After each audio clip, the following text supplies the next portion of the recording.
Salut. Alors la vidéo que tu vas regarder est issue d'un live Twitch.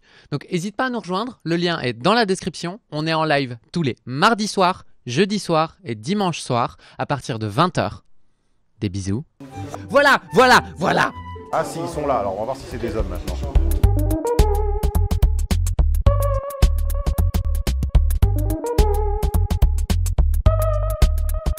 Et al, ol ou ul, qui sont des pronoms non binaires. Donc Al, ol ou ul? Je connaissais pas, j'apprends des choses. soit la langue française s'est complexifiée en mon absence, et nous avons désormais une polysémie du terme pronom qui devient également synonyme de prénom. Ou alors tu ne connais juste pas bien la langue française en fait. Parce que le principe d'un pronom, c'est bien d'appeler quelqu'un ou quelque chose. Donc un pronom, c'est pour remplacer ton nom / ton prénom. Donc, non, la langue française ne s'est pas complexifiée en ton absence. T'avais juste peut-être pas compris. Soit, et c'est malheureusement plus probable, ces gens sont dans une confusion mentale telle que désormais ils confondent prénom et pronom. C'est marrant, comme vous voyez, ça c'est typique de ce qu'on appelle un faux dilemme.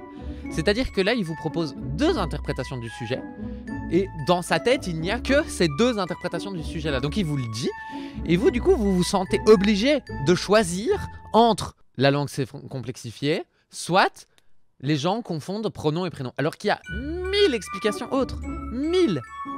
Il fait exprès, je le pense. S'il le fait exprès, c'est encore plus sale. Parce que s'il fait exprès de mettre des faux dilemmes comme ça veut dire que c'est un manipulateur. Et qui cherche délibérément à orienter votre opinion. Moi, je préfère me dire que c'est juste un branque en communication.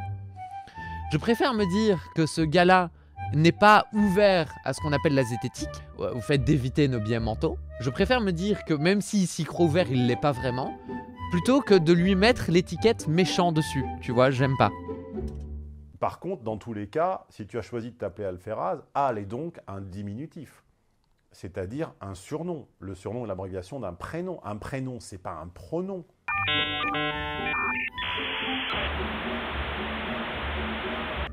Il a l'air vraiment perdu, hein. Moi, je pense qu'il comprend vraiment pas.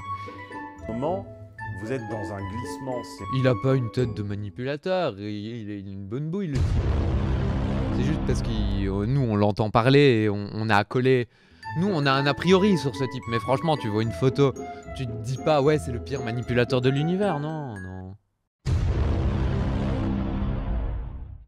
Non seulement je vois pas le rapport, mais en plus, j'ai envie de dire, c'est presque dangereux de tendre la perche pour que ça finisse par hul. Parce que dans un contexte scolaire, où on sait qu'on passe quand même 10% du temps à apprendre et 90% à se moquer, les rimes en hul vont vite tourner en rond avant d'arriver à la plus évidente. Alors bon, ceux qui ont un peu de vocabulaire vont trouver renoncule, enfin un stage là. Ou bien bulle, ou bien fistule, ou bien mandibule. Il y en a plein des trucs en hul, plein. Et tu parles à une meuf qui écrit des chansons, donc les rimes c'est quand même la base. Je sais pas ce que c'est, mais quand on a un peu plus d'expérience, quand on a déjà offert des fleurs, bah oui, je ferai régulièrement des fleurs, voilà. Pourquoi pas, hein, après tout. Quand c'est mérité, ou pour remercier d'une invitation, d'un dîner ou d'une attention particulière. Et un petit peu le bouquet pour qu'il ait un bon volume. Mais t'es ingénieur ou t'es fleuriste? Et là, l'objectif, c'est quoi? C'est de faire un beau bouquet de fleurs ou c'est de parler de sujets de société? Parce que je comprends plus. Taxi, on passe devant un chêne pédoncule comme ça. On se dit, bon, il serait peut-être mieux dans le Marais qu'au bois de Boulogne, mais quoique, si on était dans le Marais, il s'appellerait pédonculé. Enfin, bon, en tout. J'ai envie de... franchement, qu'est-ce que tu veux? Le mec, il part dans des élucubrations où il te parle de fleurs, où il te parle de plantes, où il te parle de trucs, et il évite complètement le sujet, quoi. Dans tous les cas, je ne m'explique pas ce qui se passe dans la tête de ces gens pour croire que des diminutifs de leur propre prénom devincent des surnoms. Mais ce n'est pas ça. C'est pour ça que tu comprends pas. C'est parce que ce n'est pas ça. T'es pas dans le bon mood, t'es pas dans le bon truc, tu n'analyses pas les choses. Tu ne te renseignes pas, tu fais même pas une recherche sur Google. Moi, quand tu dis un mot compliqué, je vais voir sur mon téléphone, j'ai le savoir de l'humanité dans la poche. Et quand tu dis un mot compliqué, avant de me foutre de ta gueule parce que ça veut rien dire, je vérifie. Alors, il faut m'expliquer que je ne comprends rien à la grammaire et me faire parler une autre langue. Bon, j'en parle déjà 3, ça serait une 4e, ça serait intéressant. Bah ok, vas-y, roule, fonce. Apprends à parler le français déjà. R.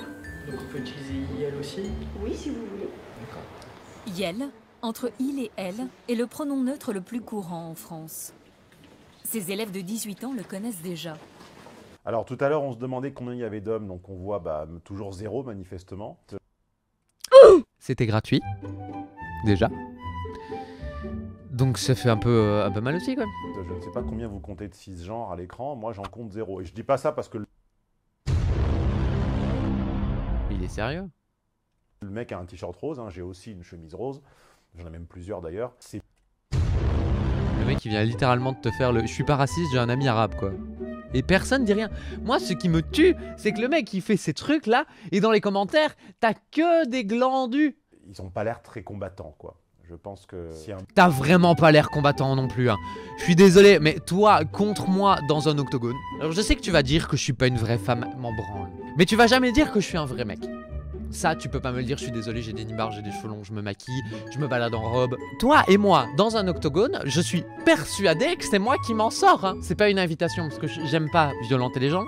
Même si je fais de l'escrime médiévale et que ça paraît con de dire j'aime pas violenter les gens. Je suis désolé, mais ça n'a aucun fucking sens. Et tout ça pour tacler 2 mecs et dire que les mecs sont pas représentés. Hein. Je tiens quand même à le souligner ça. Que le mec rabaisse les 2 étudiants là qui sont pas encore finis de se forger dans leur tête là, parce que c'est encore des gens qui se cherchent, hein. Objectivement à 18 ans tu te cherches encore, c'est normal, et lui il les taille sévèrement dans le but de mettre son propos en avant, tout simplement. Moi, je trouve que c'est petit. Quoique, alors le premier c'est absolument certain, hein, qu'il est de la jaquette. Le second...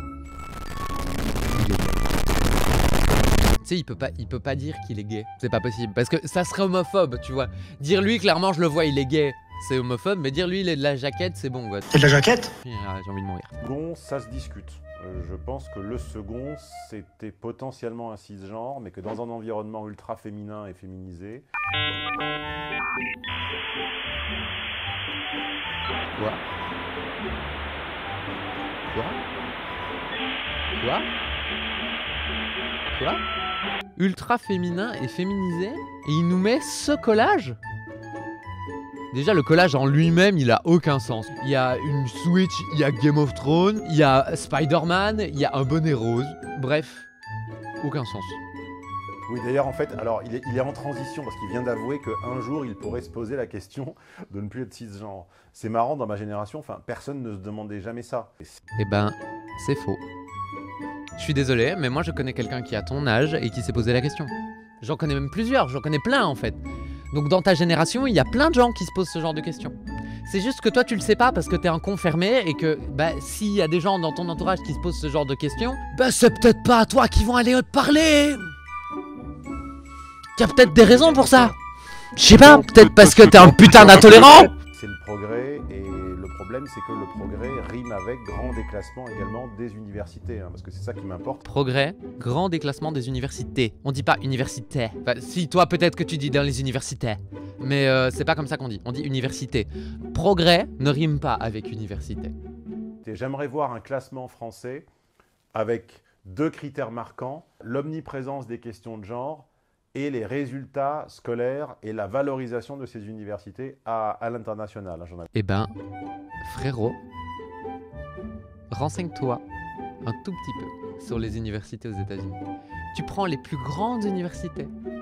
Oxford, Cambridge. C'est pas aux US, hein, Cambridge, mais on s'en branle. Tu prends les plus grandes universités et tu remarques que elles traitent tous des questionnements de genre.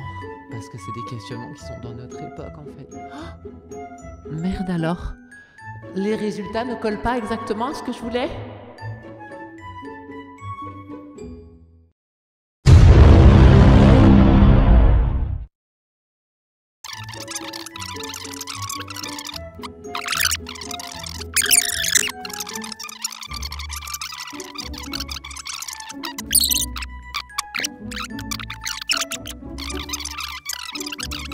Les enjeux sont ceux que je viens de nommer. La perception autocentrée du YEL en HAL ou en HOL ou en HUL me semble, à l'échelle de ces enjeux mondiaux, secondaire. Mais elle ne semble pas secondaire, par contre, aux journalistes ni aux fans de Freddie Mercury. Alors, mon cher ami, certes, tu remets les choses en perspective, remettons les choses en perspective 5 minutes, règle-moi tous les problèmes que tu viens de citer, là, maintenant. Tu peux pas, appelle-moi madame, ça tu peux. C'est aussi simple que ça. Certes, ces préoccupations sont plus importantes, mais elles sont moins accessibles. Donc, si tu peux pas régler tous ces problèmes-là comme ça, mais par contre que tu peux appeler la personne en face de toi comme elle a envie d'être appelée et comme ça lui fait plaisir à elle dans sa vie, donc ça lui apporte du bonheur, bah tu le fais et tu te tais. Parce que si ton but c'est d'améliorer la vie des gens autour de toi, ben commence par améliorer la vie des gens autour de toi. C'est la première fois que j'ai eu ce discours, c'est la première fois que je me suis dit, je peux me sentir moi-même, et si je lui ou la fais part de mon genre, d'un nouveau prénom. Mais pourquoi je la fais part? Là, il y a une confusion grammaticale.